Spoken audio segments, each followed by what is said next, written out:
Muy buenos días a los radioescuchas que nos sintonizan en las frecuencias de Telemetro Radio, a quienes nos ven por streaming a través de Metcongo, así como en RPC Televisión, en señal de televisión digital terrestre, y a los miles que nos siguen en las plataformas de Telemetro Cuarto Poder en YouTube. Bienvenidos a la emisión de hoy, miércoles 1 de mayo. Feliz Día del Trabajador a todos los trabajadores y trabajadoras del país que se levantan cada día a ganarse el pan con el sudor de su frente y a abonar en la riqueza nacional, sobre todo a los que lo hacen con dedicación, con lealtad y pensando en el mejor futuro para el país.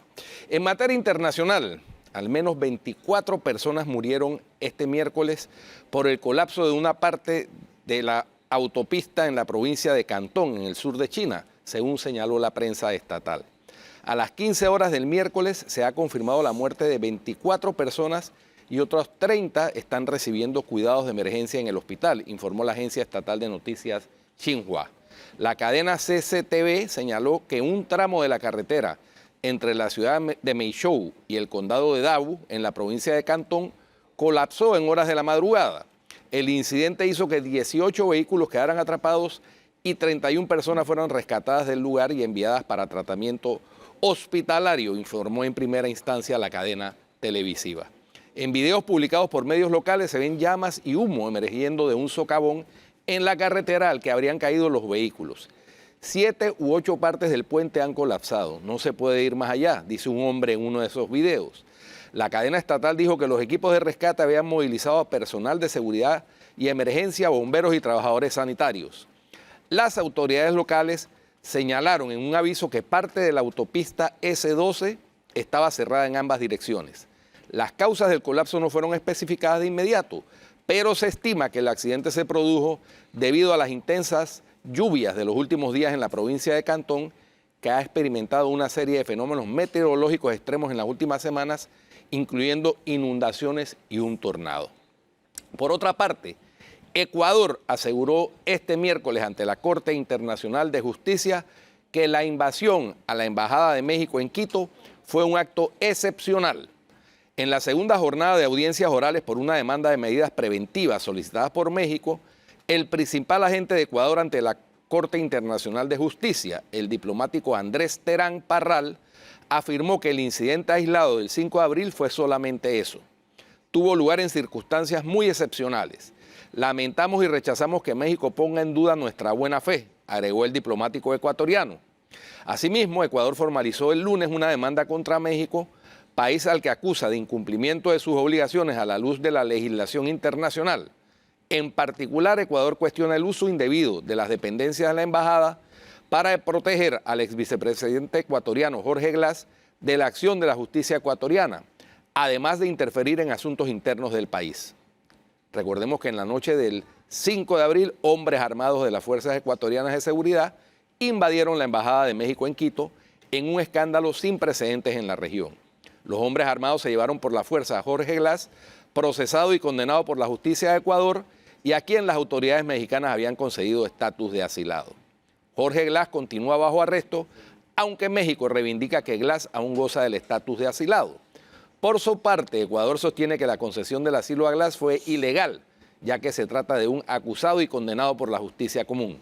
En tanto, México reivindica que corresponde al Estado receptor definir si existen elementos para concluir si cabe o no el beneficio del asilo. Una fuente del servicio de prensa de la Corte Internacional de Justicia comentó que a partir de ahora el tribunal podrá manifestarse sobre el pedido mexicano de medidas urgentes en un plazo de pocas semanas.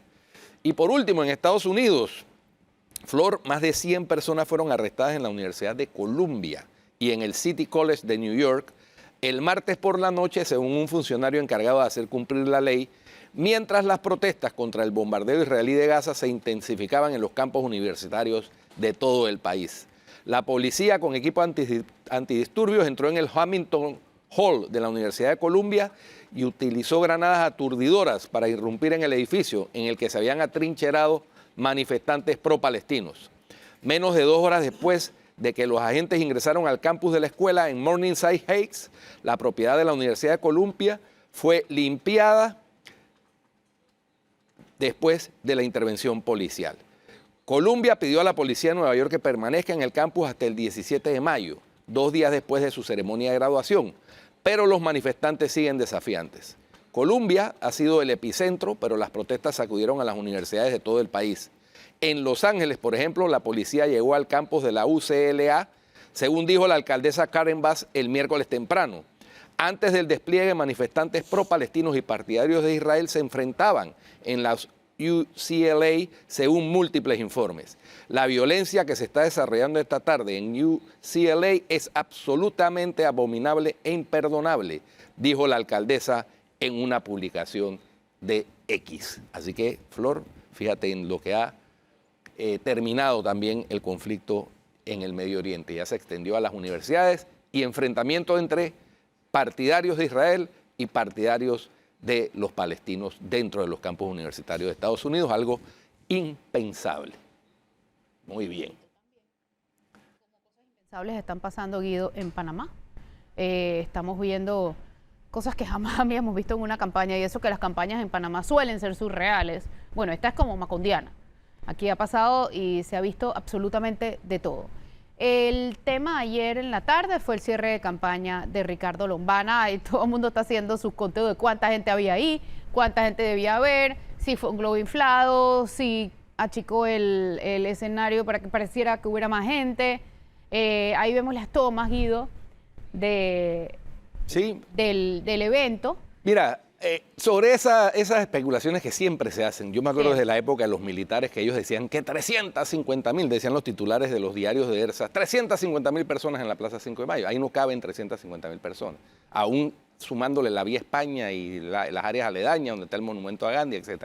Eso hay una manera científica de medirlo, que es con la medición del área, los metros cuadrados del área, dependiendo de cómo se llene según las perspectivas de las fotos aéreas, uno calcula, hay unas herramientas en Google Earth para calcular, y uno calcula y le sale el área en metros cuadrados. Y uno multiplica de acuerdo con los estándares internacionales para ese tipo de manifestaciones donde la gente está bastante apiñada, y el área de la 5 de mayo, sin contar las áreas verdes alrededor del monumento, fueron 2.234.4 metros. Entonces compensamos las áreas verdes que vemos ahí, donde está la campanita verde, que es donde está el obelisco, que fueron ocupadas efectivamente, pero había áreas donde había toldas y demás que no estaban ocupadas. Se compensan unas con otras, usted multiplica eso por 4 personas por metro cuadrado y da un poquito más de 8.000 y tantas personas, cerca de 9.000 personas. Bueno, hay conteos como de todo tipo. Al final del día, la campaña de Mimito Arias y el cierre sobre todo de campaña de Mimito Arias nos demostró que los cierres de campaña no ganan elecciones. Campaña no ganan elecciones, puedes meter a Panamá completo, regalar estufas lavadoras de electrodomésticos y televisiones, y no necesariamente eso se va a traducir en votos. Así que vamos a ver. Ahora, destacable que esta sí parece haber sido, según todos los observadores, una manifestación orgánica. Es decir, ahí no había buses transportando gente, la gente se transportó mucha a través del metro, otras en Uber, otras en taxis, otras llegaron a pie, es decir, a diferencia de otros cierres de campaña donde uno veía los buses llevando y sacando gente del lugar, en esta fue una cuestión orgánica, y la parte que determina qué tan orgánica es o no una manifestación es en cuánto tiempo se vacía el lugar. Si se vacía muy rápido, es porque eso fue gente llevada. Digo, eso es una manera de verlo, Guido, pero es bien subjetivo. Pues pero si la gente se queda conversando, etcétera, etcétera, es una cuestión que se puede decir que fue bastante orgánica. No sé, no estoy tan segura de eso, pero es una manera de verlo, hay un montón de maneras de verlo, pero sí vi gente que se quedó recogiendo basura después porque no se organizó nada para limpiar la basura después, así que gente ahí sí orgánicamente se organizó para recoger la basura. Me sorprendió que Edison Brose, que es un candidato en teoría verde y es el candidato a la alcaldía de Ricardo Lombana, no haya organizado algo en ese sentido. Algo que sí me llamó la atención y lo destaco es como el discurso de barricada. Yo sé que en forma les toca decir muchas de las cosas que dicen,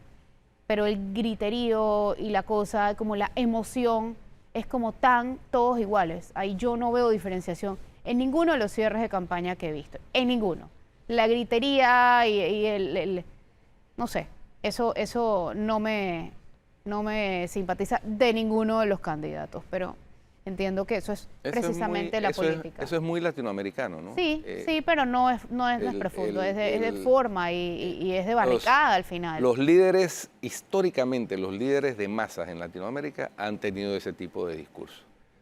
Tradicionalmente, si uno escucha los discursos de Jorge Eliezer Gaitán en Colombia, por ejemplo, eran así.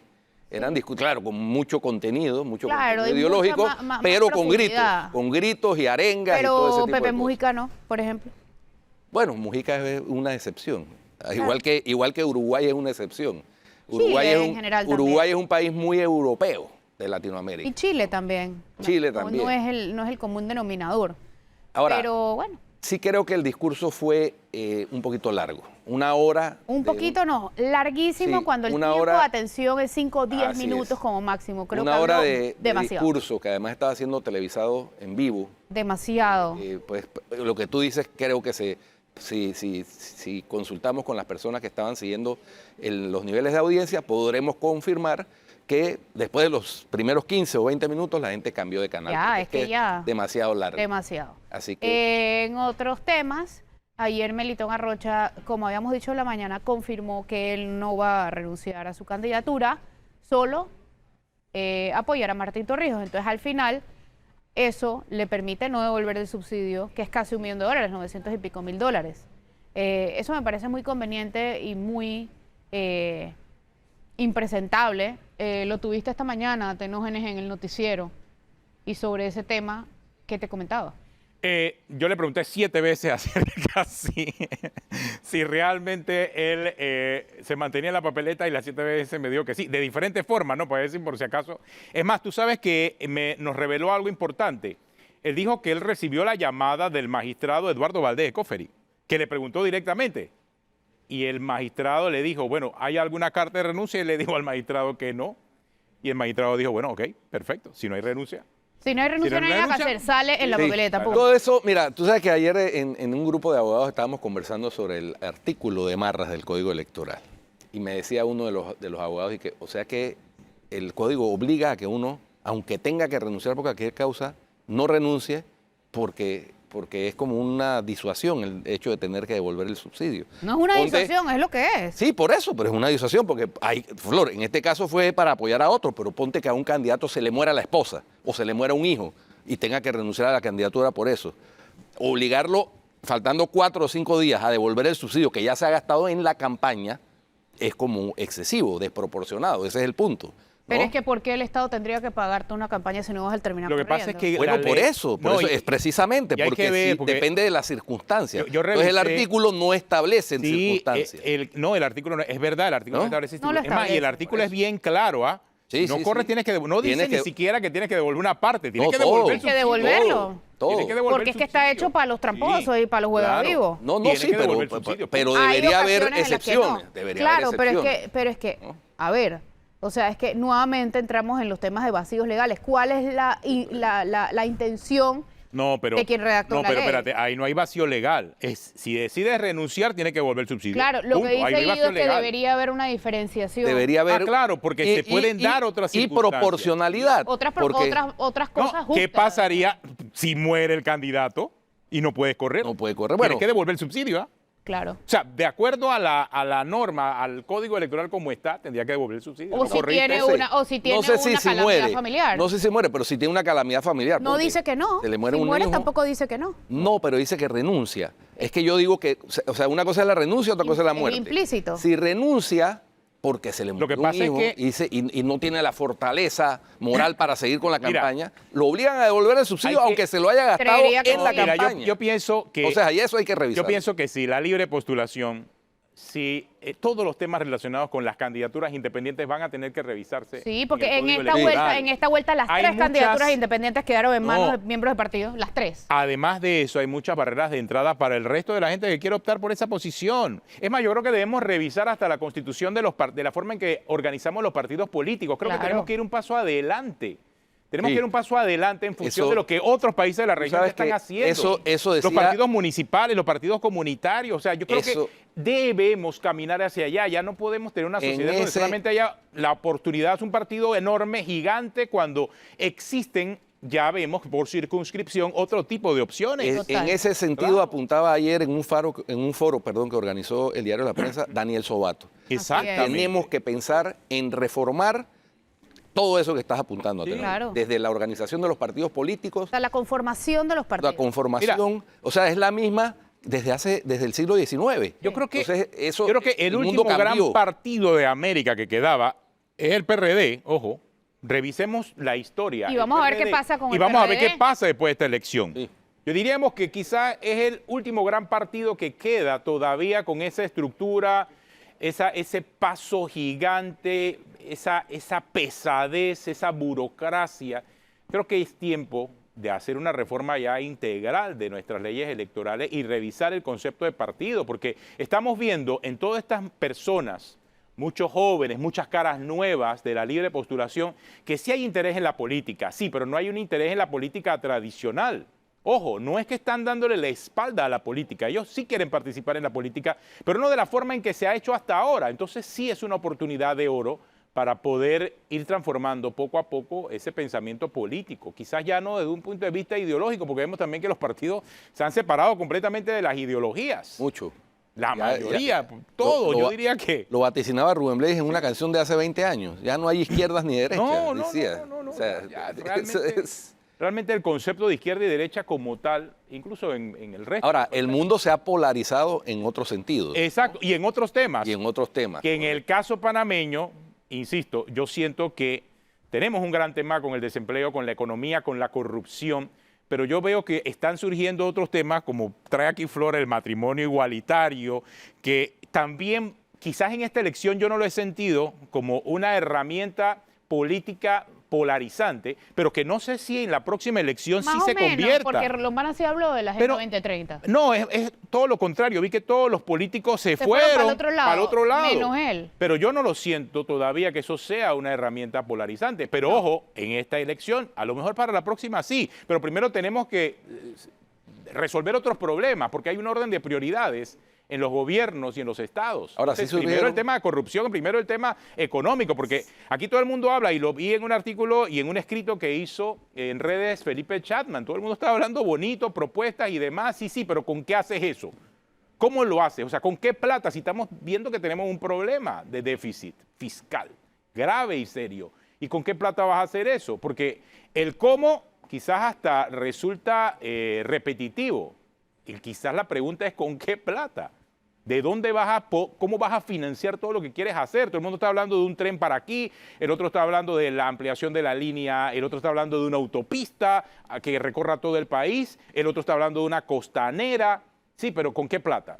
¿Con qué plata si ahora mismo estamos viendo hacia dónde están yendo los recursos? Hacia mantener la planilla estatal, que también implicaría, si tú quieres reducir esa planilla estatal, decisiones importantes que tiene que asumir el próximo gobierno. Sobre todo que tenemos unos líos que ya existen y que no hay dinero. ¿No? ¿Con qué plata se van a pagar las pensiones Exacto. a partir de agosto de este año? ¿Con qué plata se va a financiar el cierre de la mina de Donoso? ¿Con qué plata? Con todas las qué- promesas aplica la misma con pregunta. ¿Qué plata ¿Cómo? vamos a tapar el déficit fiscal? Y así, un largo interrogatorio de con qué dinero vamos a hacer eso. Entonces, la respuesta a la que ha recurrido la actual administración es con deuda, Sí. pero esa deuda es insostenible y se va a convertir, Es- si seguimos a ese ritmo, en una deuda impagable. Es que Entonces, la deuda como tal y menos lo que de la forma en que estás utilizando la deuda, porque tú puedes utilizar la deuda para inversión, es cierto, pero no necesariamente se está utilizando para inversión, se está utilizando para pagar planilla, gasto corriente. Entonces, esas son las decisiones que, créame, no van a poder cambiarse de un mes para otro, porque al final eso es lo que separa en tiempo un gobierno de otro, es un mes. Entonces, de un mes para otro tú no vas a poder cambiar eso, Sí, no. bueno. porque el arrastre es Oye, muy grande. Y, Y la- menos cuando prometes cambiar las cosas desde y el la primer día. corte sigue en sesión permanente, hicieron un receso. A las Hoy 9 se reactiva. deben reanudar. Ahí Todos vi- estamos trabajando el 1 de mayo. Ahí vi, claro, ahí vi que varios de los que se oponen a que la Corte tome una decisión manifestaron en sus redes sociales que cómo es posible que en un día hábil, igual que fue cuando la mina, ¿te recuerdan? Sí, claro. claro. Cuando la mina se reunió en sesión 28 permanente. de noviembre. Viernes, sábado, domingo y 28 de noviembre, Sí, que fue cuando y- se anunció el Y en fallo. ese sentido la Corte puede hacerlo. Claro, Y sí, obtiene. por eso es A la ver. sesión permanente. Claro, así es. A ver. Bueno, tenemos una pausa, regresamos y estaremos hablando esta mañana con José Alberto Álvarez del Partido País. Está en el centro. El damnificado. El damnificado. Ya regresamos aquí en Cuarto Poder.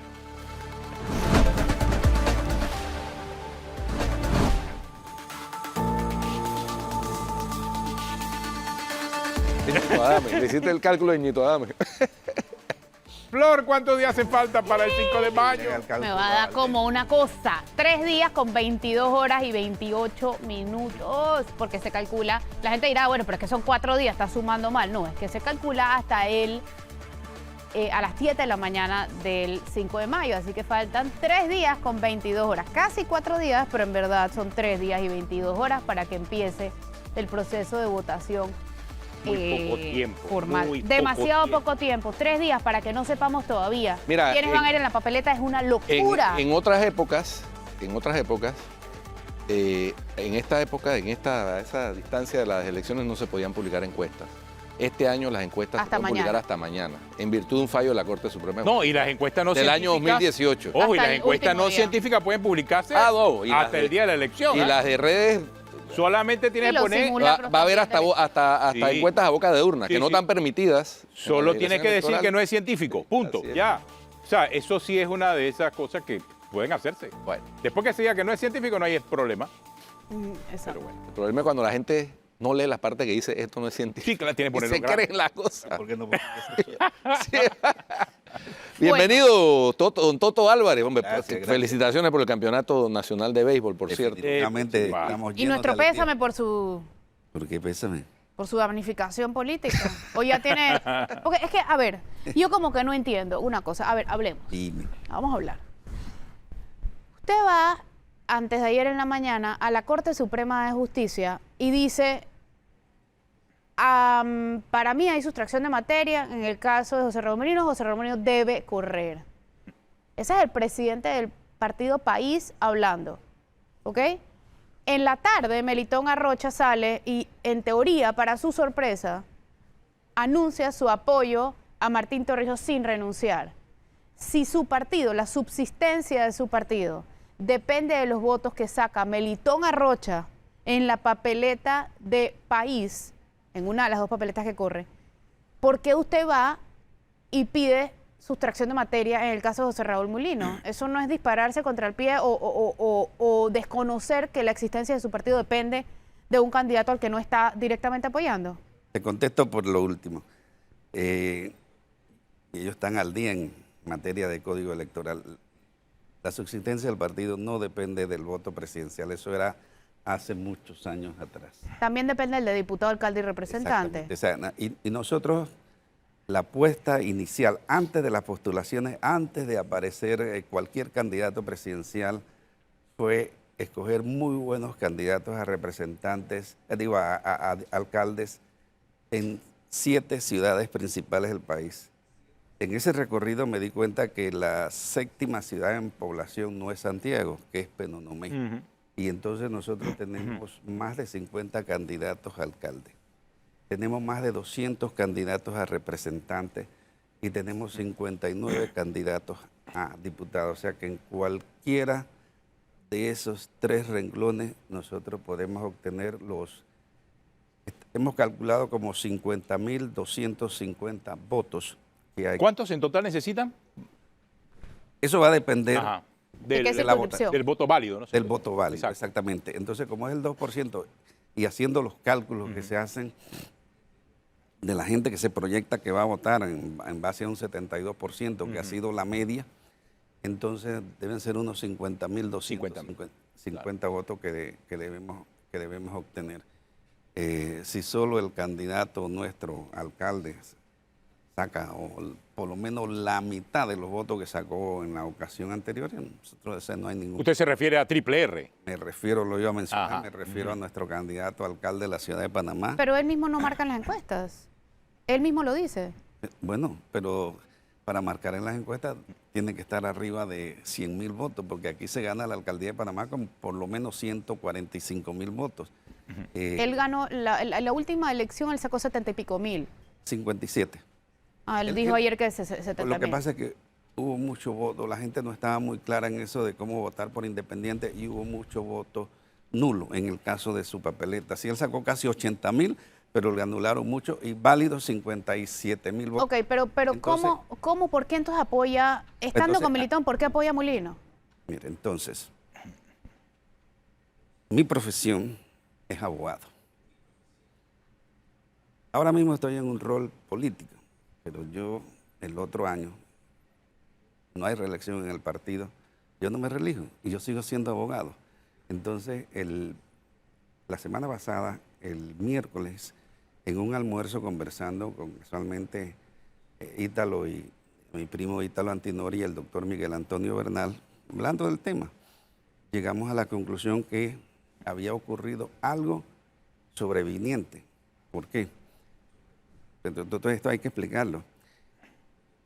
El periodo de alegatos había vencido el 22 de abril y el 24 sobrevino un hecho que no estaba incluido en ese periodo de alegatos. ¿Cuál fue ese hecho?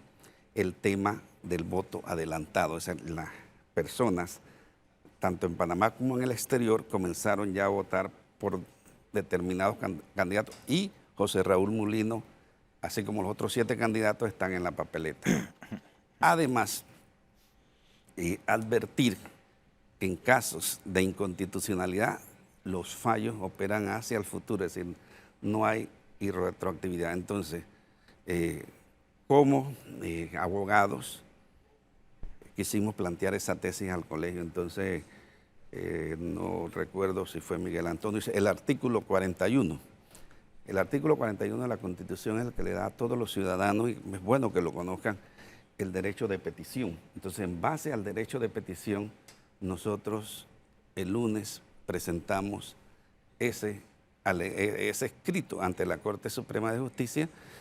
Allá ellos decidirán si lo tienen a bien considerarlo dentro de la decisión que van a tomar. Ahora, Eso fue un tema eminentemente jurídico y eminentemente académico. Es más, nada más para terminar ahí, sí, Guido, fuera de la presentación, un periodista me pregunta, ¿pero usted apoya a Melitón Arrocha? Y tajantemente le dije, el candidato nuestro, el candidato del partido, hasta ese momento, quizás 11:30 de la mañana, porque no había renunciado a la candidatura de nuestro partido, se llama Melitón Arrocha. Hasta ese momento. Bueno, y tengo entendido, por lo que él mismo nos dijo esta mañana, que tampoco va a renunciar. Lo cual tampoco le obligaría a devolver el subsidio. ¿Cuál es su opinión de eso? Mire, anoche nosotros teníamos una junta directiva y en la junta directiva del partido hay varios abogados y estábamos considerando, y hay uno de mucha experiencia que es Rubén Elías Rodríguez. Para mí la persona, lleva el mismo apellido de ustedes, la persona que más conoce en este país de materia electoral, porque maneja el código electoral desde los tiempos en que asistía a las reuniones con Jorge Rubén Rosa. Y además es un maestro del derecho procesal, que es supletorio del Código Electoral. Entonces, esa figura de endoso, esa figura de declinación, eso no existe en el Código Electoral. no existe. No existe. Entonces, ¿Pero qué debe hacer el Tribunal Electoral entonces? el Tribunal Electoral no puede actuar de oficio. El Tribunal le va a decirle, señor, usted dijo esto y nosotros tomamos esta decisión. No. Entonces, el Tribunal no puede actuar de oficio. Porque si él presentara una renuncia, Exacto. tendría que ir la renuncia también de la vicepresidenta, Ajá. porque si no, correría la vicepresidenta.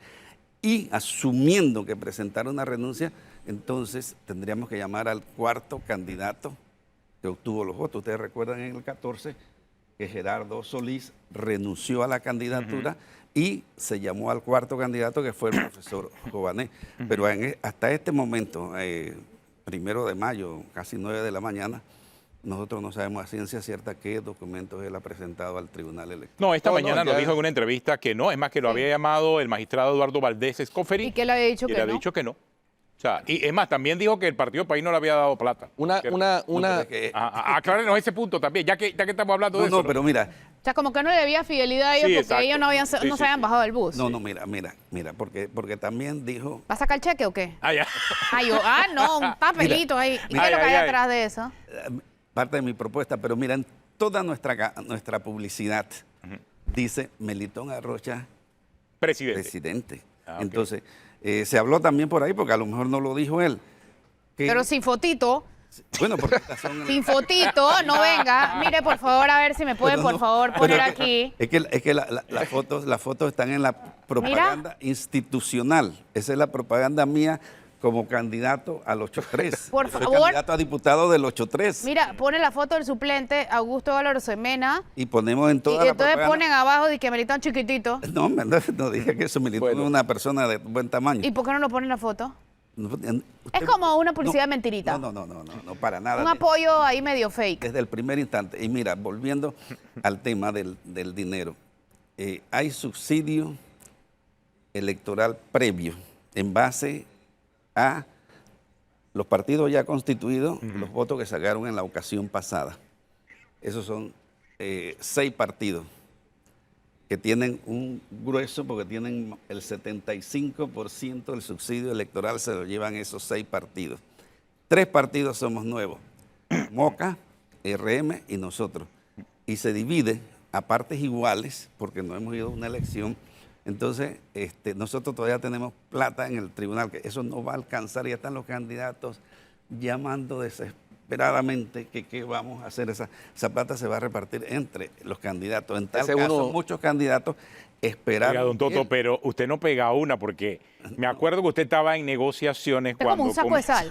Sí, cuando usted comenzó, usted estaba con Rómulo Rux, con Blandón, eso no pegó, ahora después con Melitón y ahora tampoco pega. No, pero Y eso- ahora eso- con quién, con Mulino. A ver si Ah, tampoco exacto. pega. Ahora vamos a ver si con no, Molino y la, pega. y la- y la Vamos a ver si con tripartita Molino- aquella no se dio. Por según unas se supo. declaraciones suyas. No, por el tema de además de Triple R. Ah, exactamente, Ese- Triple R ese era fue el factor. El Contra factor Willy allí, Bermúdez. es verdad. Claro. Triple R fue el Y problema. él dijo, la alianza puede estar allá arriba, pero yo voy porque voy. Entonces, exactamente, nosotros desde un inicio, porque eso se llama lealtad, ¿Qué lealtad a quién? a Triple R, nosotros desde Pero que nos verdad. sentamos en una mesa a conversar, dije, tenemos un candidato a alcalde. Y lo presentamos en la mesa desde el primer, en ese momento no estaba Willy, no estaba más nadie. Después fue que surgió la candidatura del señor Bermúdez. Ahora, don José Alberto Álvarez, yo le quiero plantear, también desde el punto de vista jurídico como abogado, se me hace un poco curioso lo de sustracción de materia, porque es que no es primera vez que se demanda una candidatura. En el caso presidencial, pues sí es la primera vez, pero en el 2014 se demandó la candidatura a vicepresidente de Marta Linares de Martinelli. No fuimos ni siquiera a voto adelantado, fuimos a la elección física. Y luego la Corte se pronunció declarando inconstitucional y a nadie se le ocurrió decir que había sustracción de materia por eso, porque la sustracción de materia, según me enseñaron a mí, es cuando cesan por causas ajenas al proceso la conflictividad en litigio. En este caso no ha cesado, porque lo que está en litigio o lo que ha sido demandado es la constitucionalidad o no de la candidatura. Y no ha cesado, o sea, no se ha reformado la Constitución para que deje de ser inconstitucional lo que alega la demandante que es inconstitucional. Entonces no veo cómo puede ser la figura de la sustracción de materia. Yo creo que tú te grabaste en la UMA contigo. No, yo me gradué en la Javeriana en Bogotá. Ah. Pero yo, no, pero es que- pero esto es cuestión básica de derecho, ¿no? Esto no es. Es que Me encanta esta discusión. Ahí está, a ese nivel, ¿no? A ese Y nivel. que tú estudiaste la uva porque la nacional es mejor. Más o menos. Sí. Es que le iba a hablar de un extraordinario civilista, el profesor Narciso Garay, que ¿Cómo no? lo más seguro. Y de las primeras clases que nos enseñaba, yo entré a la universidad en el 72, yo creo que ustedes no habían nacido, era que en un Estado democrático la última palabra la tenía la Corte Suprema de Correcto. Justicia. Y en Panamá hemos tenido ejemplos, o la justicia, en el caso del juicio de Robles, quien paró a la Asamblea en lo que estaba haciendo fue un juez municipal, porque en aquellos tiempos el mes de marzo era un mes de vacaciones. Entonces, tú tienes ese criterio, yo tengo otro criterio, ellos dos no son abogados, pero a lo mejor tendrían otro criterio. y lo ponemos a la Corte Suprema. La Corte Suprema tiene la última palabra y la tenemos que respetar. Sí, Gusten sin duda. o no, Sea la ¿Cuál que es su sea. opinión de que el Tribunal Electoral esté manifestando públicamente su opinión, parcializando la decisión de la Corte cuando ellos fueron los que provocaron esta situación? Yo me he metido en tantos problemas por criticar al tribunal. ¿Te recuerdas que me dejaron sin partido para la elección del 19? Pero lo dejaron sin partido no por criticar. Por 7 votos, por 7 firmas. Pero si 7 firmas son 7 firmas, la ley es la ley, no es porque lo pero criticó. Nunca me moriré sin saber dónde estaban esas 7 firmas. Pero Se bueno, perdieron en el camino. Bueno, pero entonces no lo va a criticar entonces- porque lo dejaron no, sin partido. Entonces, no, mira, aquí mucha gente critica el Tribunal Electoral, pero llegan hasta la crítica. Tú recuerdas que hace unos años le puse una denuncia penal a ellos, que allá está en manos del Procurador General de la Nación, que no le ha dado curso porque se extralimitaron en sus funciones cuando se metieron a tomar decisiones sobre cosas que ni siquiera estaban sujetas a ellos. Ahora, a tu pregunta, mira, en algunos países ni siquiera existe, en los Estados Unidos no hay eso de tribunal electoral. Y la democracia ya bien que mal se maneja mejor que la de nosotros. El Tribunal Electoral de Panamá es el tribunal en el mundo que tiene más poderes. Y yo creo que en algún momento, cuando tengamos, y quizás abro una discusión distinta, una verdadera constituyente, hay que quitarle poderes al Tribunal Electoral. Hoy incluso está al mando de la fuerza pública. Imagínate. Hoy, en estos momentos. Al mando de la fuerza pública, imagínate, ahora no son magistrados, son los señores comandantes de nuestra fuerza pública. Y eso que no quería criticar al Tribunal Electoral, ¿tú te imaginas? Bueno, doctor Toto Álvarez, muchas gracias por atender la invitación de Sí. Cuarto Poder. Bueno, Vamos a un cambio y regresamos con la parte final del programa. Muchas gracias a ustedes.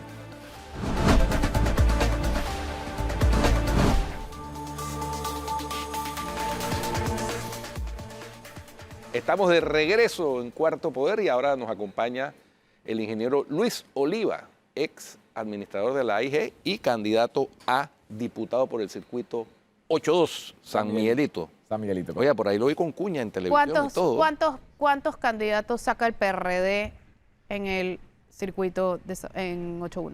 Mira, yo creo que pueden salir 2, máximo 3. Va a depender mucho de la plancha, porque si hay una plancha muy alta, entonces va a salir el tercero, saldría Pancho Alemán, que es el Molirena. Así que... Por la R. Que es el voto R, ¿no? Por Que es el ahí. voto R. Así que ¿Y eso va a con depender. Zulay o sin Zulay? No, Porque ahí tan fuerte Pineda y Zulay también. No, Zulay es muy probable que salga también de diputada. ¿Y Pineda? Pineda también, es probable que salga. Entonces que pasa es que no me da Zulay- la cuenta. Pero, pero- Zulay está por independiente. Sí, Zulay no es PRD. Zulay no va es por- libre para postulación. diputado. Ok, Claro. vamos a ver la oferta de diputado del PRD en el circuito 8-2. Raúl Pineda, Leandro Ávila, Luis Oliva. José Ruilova, que es el sobrino de Raúl Pineda. Yo pensé que habían repetido la foto, son idénticos, son un clon. Oye. Parece, ya, Sí, se ¿ah? parece. se Bueno, parece. tenemos estas cuatro opciones. No, pero hay más porque son 7 opciones, son 7. Viene Katy Ramos, Ajá. Calixto Delgado. Calixto Silgado. Eso. Obama, el Obama. Alias Francisco Obama, sí. Alemán, que sí va por los dos, por Molirena y por el PRD. ¿Cuáles son los 3 que salen ahí? 2, pues. ¿Cuáles son los 2 que saldrían ahí? Hoy sería mi persona y Pineda. Ok. No, y si hay A mí me voto, parece y si curioso. hay R es Pancho Alemán. Y si hay R. Acuérdate que la R ahora la van a monopolizar todas las alianzas. Lo curioso con Alias. esta gráfica, con estas fotos, ¿Qué es lo curioso? es que todos, al preguntárseles, dicen mi persona y Raúl Pineda. Todos. José Ruilova dijo lo mismo y todos dirían lo mismo. O sea que como el fijo es como Pineda. Bueno, sabemos de que tiene una estructura de casi 15 años, que ya entiende cómo funciona el distrito y probablemente eso es una ventaja competitiva versus los nuevos, de que realmente estamos armando una estructura, de que nos ha costado poder organizar en el territorio. Es un circuito que hay muchas áreas que son zonas rojas, que no es tan fácil de entrar, poder encontrar dirigentes que que tengan los mismos valores y principios que tú también. ¿Y cómo diferenciarse entonces ante esa realidad? Mira, realmente nosotros nos hemos diferenciado con propuestas. Hemos desarrollado un plan en donde hemos identificado cuáles son las necesidades de la gente de San Miguelito, de poder decirles de que realmente el problema de San Miguelito no lo vamos a resolver con algo que te entreguen en un día particular. Nosotros tenemos que hacer de que realmente los jóvenes tengan más oportunidades. Yo en estos días estaba en una reunión y me daba mucha tristeza, le preguntaba a los jóvenes, entre jóvenes de 18 y 25 años, ¿quiénes han estado detenidos o quiénes tienen a alguien muy cercano que lo esté o lo haya estado? Y todos levantaron la mano. Y realmente es compleja la ¿Y situación. eso dirás que es San Miguelito o en general aplica? No, o sea, nosotros estuvimos haciendo unos estudios. San Miguelito tiene 10% por encima de la media del país de desempleo entre 18 y 25 años. O sea, eso ya es una realidad. O sea, estamos peor que el resto del país en falta de oportunidades. ¿Y en delincuencia? En delincuencia, el 25% de los detenidos entre 18 y 25 años son de San Miguelito. O sea, eso es realmente... ¿De los detenidos del país? Sí. O sea, son estadísticas muy importantes en ese rango de 18 a 25 años.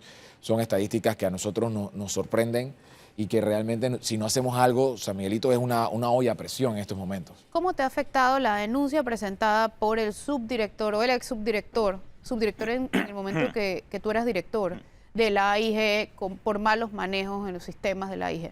Yo creo que no nos ha afectado. Nosotros hemos salido realmente a decir la verdad. Durante todo el proceso ya se ha esclarecido de que realmente fue una denuncia sin fundamento. Entonces yo creo que ya la población, con todo el trabajo que nosotros hemos hecho en redes, lo ha entendido, ¿no? Esas estadísticas que nos plantea Luis Oliva en San Miguelito, evidentemente son preocupantes, pero además revelan una inacción de las autoridades, incluyendo, por supuesto, los diputados, que tienen que jugar un rol en el diseño legislativo de políticas públicas para atacar los problemas. No, es totalmente. O sea, yo le digo a la ciudadanía, si nosotros queremos tener cosas diferentes, hacer cambios, no podemos seguir haciendo lo mismo. Las políticas que nosotros tenemos que hacer en San Miguelito tienen que ser radicales. Por eso nosotros tenemos el proyecto de el cuota juvenil para evitar el desempleo, para que 1 de cada 4 nuevos empleos en la empresa privada y en el gobierno sean de jóvenes entre 18 y 25 años. Es un proyecto de ley que yo quiero impulsar. Es un proyecto de ley que probablemente no tenga que ser perpetuo, pero una de las cosas que nosotros queremos es que subir ese porcentaje. Hoy solamente el 5% de los empleos formales son entre jóvenes de 18 a 25 años. Sin embargo, ellos representan casi el 15% de la población adulta. Entonces tú dices, hay una correlación, sí. Es que probablemente a ese muchacho no se le da oportunidad porque no tiene experiencia, porque no ha estudiado.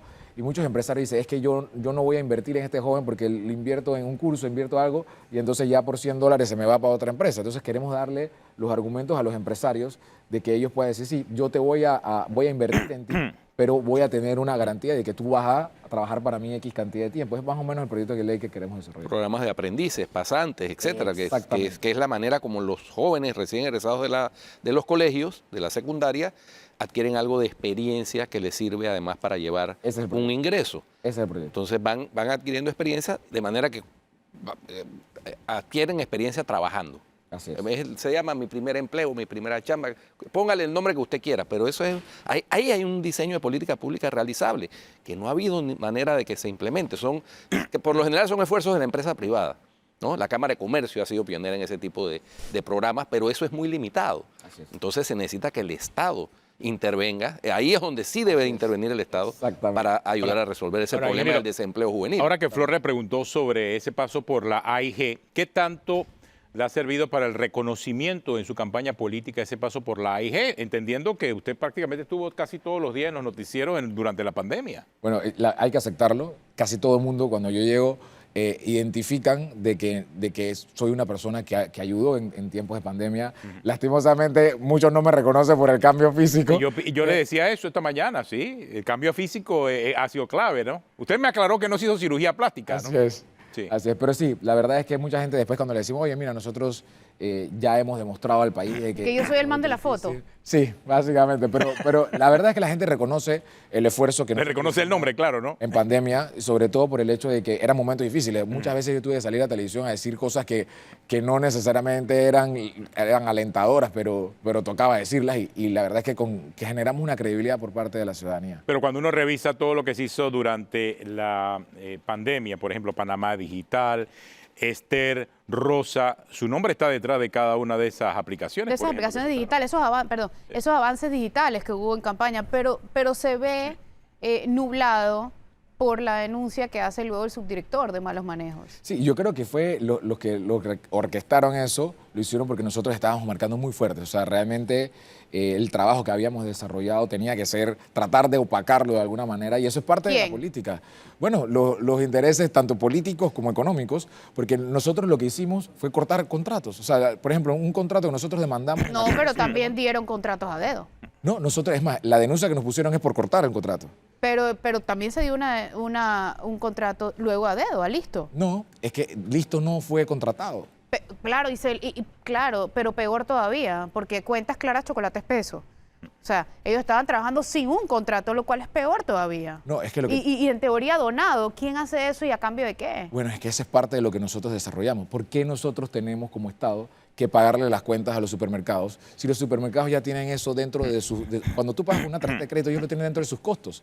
Nosotros lo que hicimos fue hablar con los empresarios y es un modelo que nosotros tenemos que usar en las nuevas políticas. ¿Por qué el Estado tiene que pagar ciertas cosas que ya los empresarios pueden pagar? Pero es que esa empresa no va a hacer el trabajo de gratis. No, es que le están pagando a los empresarios. O sea, lo que nosotros dijimos es, pónganse de acuerdo con los empresarios, y ahí tú has visto las respuestas por parte de ACOVIPA, de la Cámara de Comercio, de que los empresarios eran los que iban a pagar la plataforma. Ajá, pero si eso era por los primeros meses, el acuerdo con la empresa era después sí contratarlos y pagarles directamente No, a ellos. nunca se pensó en contratarlos. O sea, no se Pero contrataron. si tú me dijiste eso en una entrevista que te No, hice. lo que nosotros propusimos era de que ellos pudieran hacer todos los pagos desde el gobierno.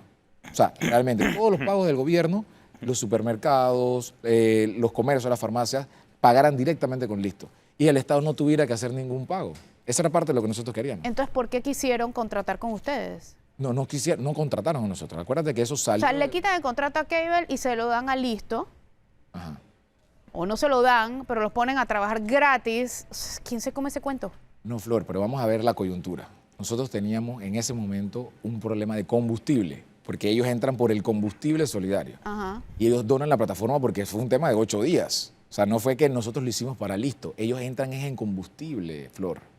En combustible teníamos un tema de una olla a presión de 8 días y aceptamos esa plataforma después que evaluamos varias plataformas. ¿Y cuánto tiempo trabajaron? 8 días nomás. En 8 días nos pusieron la plataforma. ¿Y después? Y entonces ellos se quedaron ahí con la Ese plataforma es de el combustible punto.